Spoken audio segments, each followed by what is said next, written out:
and welcome back to Gaby's World of Darkness, the coolest podcast where I, Gaby, explore the awesome world of movies entertainment.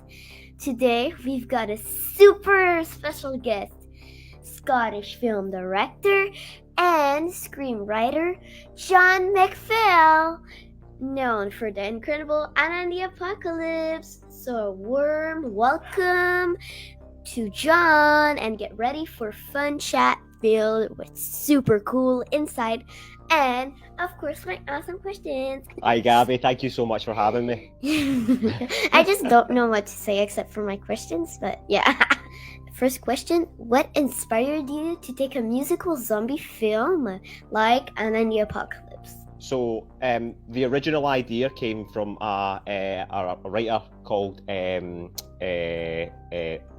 writer and director called Ryan McHenry. Ryan was looking for an idea for his final year, like graduation piece from film school, and he was watching High School Musical, and he was like, "Do you know what would make this better if like zombies turned up and ate Zac Efron?" And that was like the genesis of the idea. So he made a little short film called Zombie Musical, and from there it grew arms and legs and became the feature film and the Apocalypse. I love it. So second question, can you share any memorables behind the scenes moment during the filming of the movie? Oh, there was so many funny behind the scenes moments because the cast, like the kids, were just the funniest bunch of, like, I call them kids. They're not kids, but you know what I mean. They were my kids. They were my kids in the film. They were just the best to work with. They just, like, because we filmed in an old high school and they had school uniforms on, they just felt like they were in high school, and there was no teachers, and like they had like the run of the school. They would just be running about, play fighting with Nerf guns, shooting each other with Nerf guns, and just carrying on. And they just acted like big teenagers, like the whole time they were there. It was great fun. Very nice. I love the idea. They used to do warm-ups in the morning, and they would put the crash mats out, and they'd put AC/DC on and pretend they were like slow motion shooting each other with Nerf guns. That's cool. Very, very cool, and super nice, and I think that was worth it because it's one of my favorite movies. Well, actually, it's my favorite movie of zombies, so... Oh, thank you so much. That means so much. Thank you. Okay, third question. You've seen the Christmas picture of my family, and I created inspired by your film. Yep, I have, and I love it. So how does it feel to see your work inspired by others, especially kids like me? It really means the world to me, because the reason I make films is for people. They're for people to enjoy, to sort of have that little bit of escapism, go on an adventure, or, you know, just get away from the world. And to make something that is part of, you know, like special. Film is very special to me. It reminds me of like my parents and growing up, and it reminds me of like particularly at Christmas time. It reminds me of sitting around in the living room with my mum and my dad and my brother, all watching movies together. And movies were quite a big thing in our house. It was always just something that we loved doing as a family. We'd go and rent videos and sit down and watch them together as a family, and it was so. To know that I've made something that is having that effect on other people, that they all can gather round together and watch it is really, really special, because that's what it's for. Yes. So thank you. And I love this photograph. This is like so cool. Honestly, I've got it like perfect.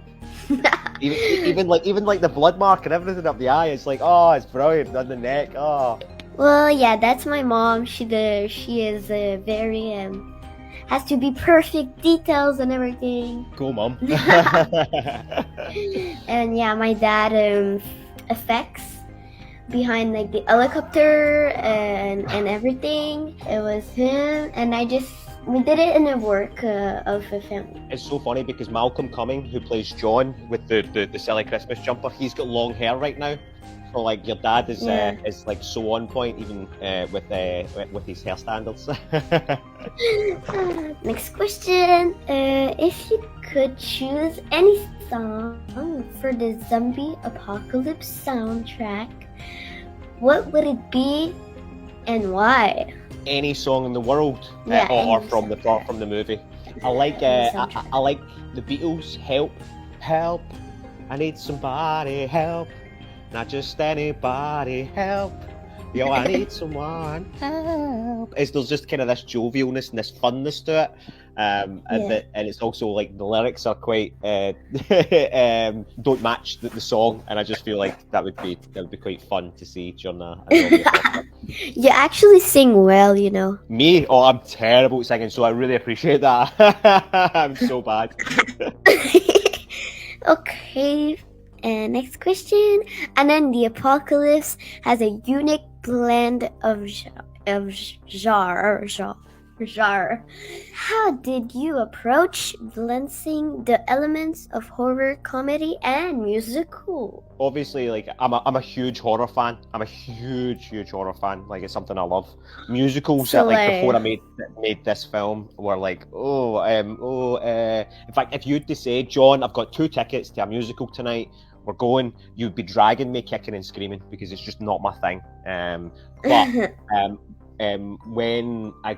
when I got this job, like I threw myself into the world of musicals just to sort of understand them, just to understand like the structure to them, because if all film has a structure, and how could this all sort of like blend together, and basically like what I realised was like musicals are amazing because they allow us to be able to tell the audience exactly how that character's feeling. They get to hear all their wants and dreams and ambitions and you know everything that's going on internally, and I was like, oh my god, this is brilliant. Like I get to like stop and tell the audience exactly how this character feels through music, and like I love music. Music's just such a big part of my life, and what I realised was in film there's the 3-act structure. There's 3 acts to a movie, and they're supposed to be. And I decided that the first act would be a zany teen comedy. So like not really scary, not really nothing horror-y really. I just wanted the audience to get to know these kids, because when I read the script, it was the first thing that I fell in love with was the characters. I just loved them because they were honest teenagers. Oh, okay. And teenagers, basically like every day is the end of the world to teenagers. So when they're actually at the end of the world, it's just Tuesday. Do you know what I mean? Like, and their big fears and the things that are ending the world for them are still there. And I just wanted people to understand them and get them first. So take my time with the first act, zany teen comedy. The second act would start to become that horror comedy. We've now got zombies and things are going a little bit wrong, but there's still a lot of fun to it. And as the film progressively gets, as we go through the film and hit the midpoint, which is where they're in the bowling alley and they sing Human Voice, everything starts to get a little bit darker, a little bit more dramatic. And what it does is it then allows me to then head into the end of the second act to being a bit darker, a little bit less colourful. And then the third act of the movie could be, once they get to the school, just a horror, and really lean into the horror, genre, and I felt like that would work, and it would allow us to get to know the characters as well as sort of progress into this more darker world, because of the sort of themes of the film are quite dark. It's about dealing with learning about death, and death coming into these sort of teenagers' lives, and so that was how I wanted to balance it. Again, I had a wonderful script from Ryan McHenry and Alan McDonald, who created an amazing script to play with. And I love colour. I love colour in movies. And the first act of the movie, being that zany teen comedy, it's all sort of primary and secondary colours, reds and blues and yellows and greens, and everything's really, really bright. and by the time we get to the third act, the end of the movie, those colours have twisted, they've sort of soured, they became turquoises and peaches and pinks. So Yes. there is that sort of, it's still nice and bright, but there's that colour progression as we go through. Yeah, and also like in the same time, I think that they are having fun and everything. So And once we get to, you know, like as I said, the end of the second act is when, spoiler alert, John dies, and you know, and we had to go there because we had to get, you know, to shock the audience because we're really, really delving into that horror side, the drama side of it now. yeah, I know. Oh my god, I'm listening to like the video, and I'm like the bloopers and stuff like that. It's very good. Even the bloopers are good. I'm so glad because So, like we had again it was really, really good fun. Like Ella, just on that last one, she hit the camera with the candy cane. Now, Yeah. Ella is totally dyspraxic. Like she's so clumsy, so clumsy. And the first time she sort of like the fight director and her were like became really, really close because Ella wasn't that sort of like tough. We needed it to be tough. And she would be like, right, throw me a punch, and Ella would throw a punch and laugh like every single time because it was silly to her. So like when she got to that stage where she was like swinging her candy cane about, and you can see her face afterwards, she just sort of like goes from being Anna, like going like to and it's very funny. Are there any funny or unexpected challenge you faced while working on a zombie Christmas musical? Unexpected challenges being that it would be, I think it's always the same with every film, you just never have enough time. That's always what it is. There was one day we had this original opening where it was on like the sort of like the streets of the town, and you follow Santa, and Santa's like wandering through the town, and there's a whole musical moment. There's singing and dancing, and everybody's all happy because it's Christmas. And it's like you think it's drunk Santa, but well, it is drunk Santa, but Santa's also been bitten by a zombie. And you're following Santa through this happy town, and he falls down in front of a car, and out, and that's where like Anna comes into screen. It's her car that Santa's fallen down on. And he gets loaded into the back of an ambulance, and you can sort of see the body bag moving at the back of the ambulance. Is like the sort of like the first zombie, but we got absolutely ruined by the weather in Scotland. The weather is very temperamental. Sometimes it's going to play ball. Other times it's just wind and rain, and we literally. When we got into the edit, we thought it wasn't as good as the rest of the movie. It didn't feel like the right way to begin with, so that ended up on the cutting room floor, unfortunately. But because it was so much fun, you got to meet all the characters throughout the movie, like the snowman, Santa Claus. You get to meet the stag do that are in the bowling alley. You know, it was a lot of fun. It was a shame to lose it. Yeah. Do you believe in zombies, or was it just a fun concept to the film? Zombies have changed over the years. You know, like years and years ago, before George Romero, zombies were sort of like looked at as like slaves. You know, like voodoo slaves. You know, they were sort of that's what they were. They were there to do people's bidding, and then they sort of like they've changed over the years. And I think that although no one has ever seen a zombie, or it's in reality, that we all still have a zombie escape plan. Like I've got a zombie escape plan. Like I know what I'm doing. If a zombie apocalypse, I know exactly. See, you know. So they might not be real, but we as human beings, we take them as reality. We don't have a shark plan. Like I love Jaws, and I'm still scared of the water, but I don't have a plan if a shark comes. You know, like yeah, exactly. I don't have a vampire plan. I don't have a Frankenstein plan, but I've got a zombie plan. What's your zombie plan? What would you do if a zombie outbreak happened, Gaby? I would like put something to cover up the windows. Barricade the house. Yeah, or I would take like arms Maybe not knives, but maybe a little bit. But it's because knives are so tiny. So what do you want to do? You just want to cut his head like. Yeah, that would be a bit too long. Like you see in the movie, like the snowman, she literally blows out its head, but it's still moving. So like, what would you do? Even though if you would chop or something, like take a baseball bat or something to smash his head or something like that. Kind of violent. Ha ha ha. No, I'm starting to see that side of you, Gabby. See, like I would kind of do like I would take up arms. But like, Yeah. I'm from Scotland, and the further north you go, the less people you see, so the less chance of zombies. So that's what I would be packing my car up, and I'd be driving north as far north as I possibly could get. The less people, less zombies. That's the plan.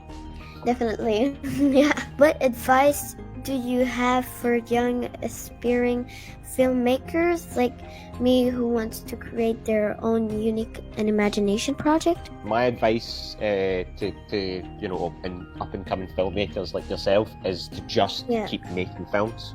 At every opportunity, write stories, like write down your ideas and make things. See how you and your parents are making content like this, right? And how you are like putting together a really, really, kick-ass photo shoot, right?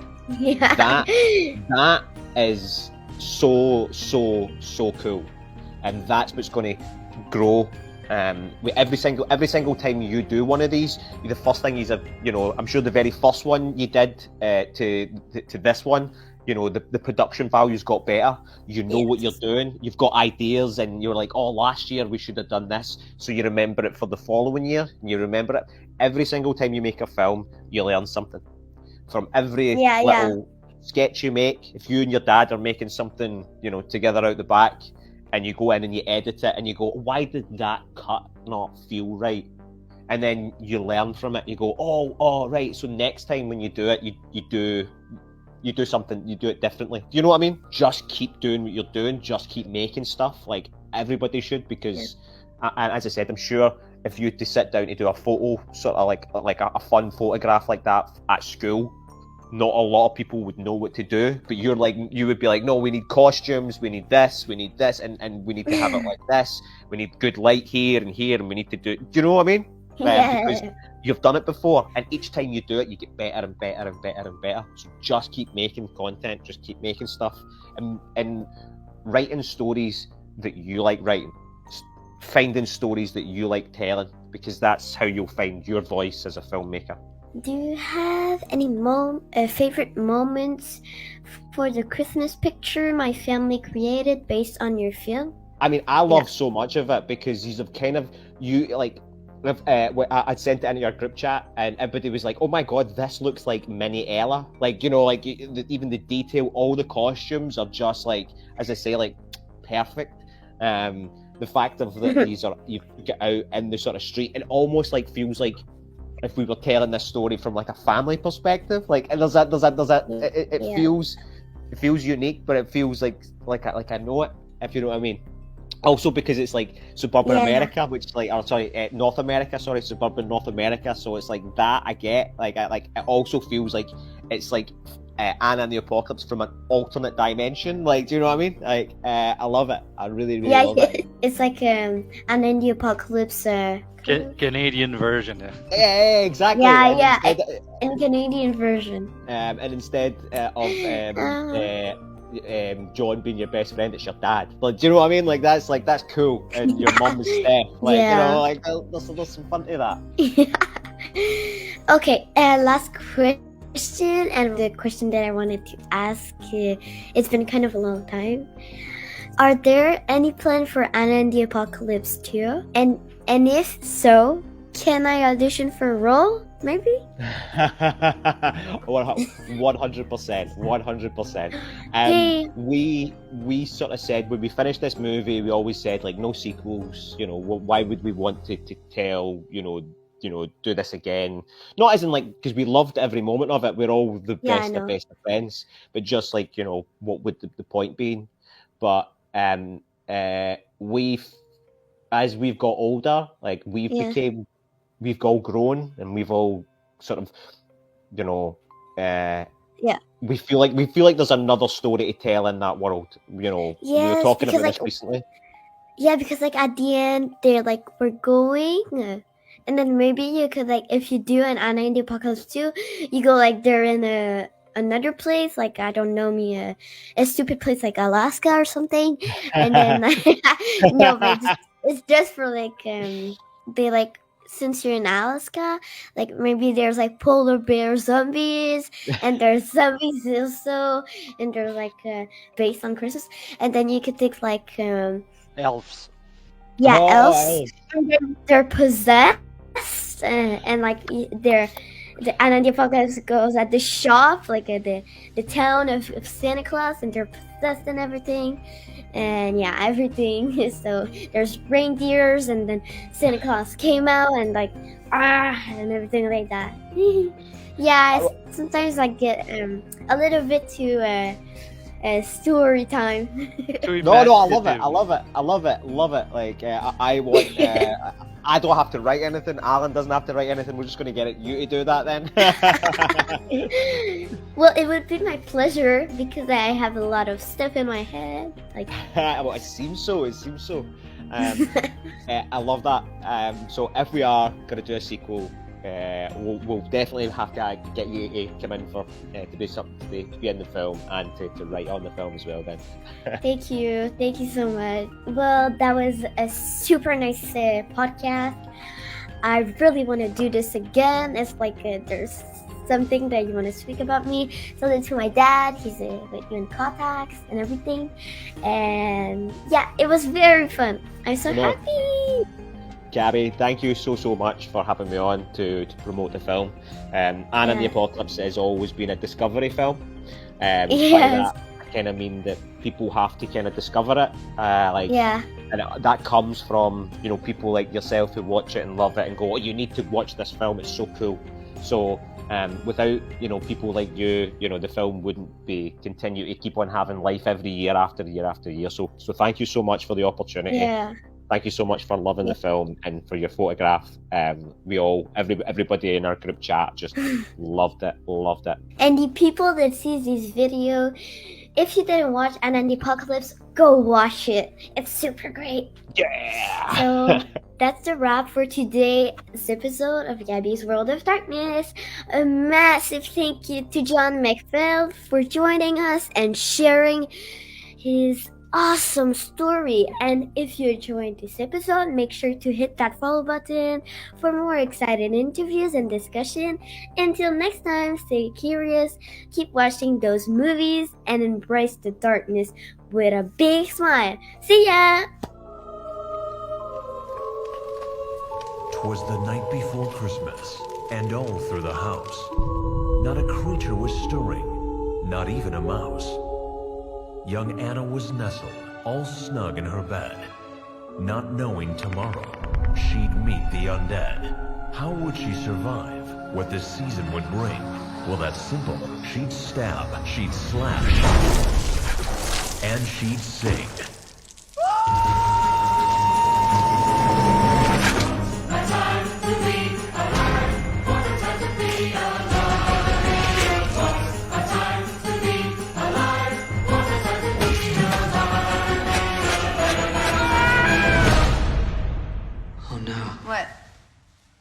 Justin Bieber's a zombie.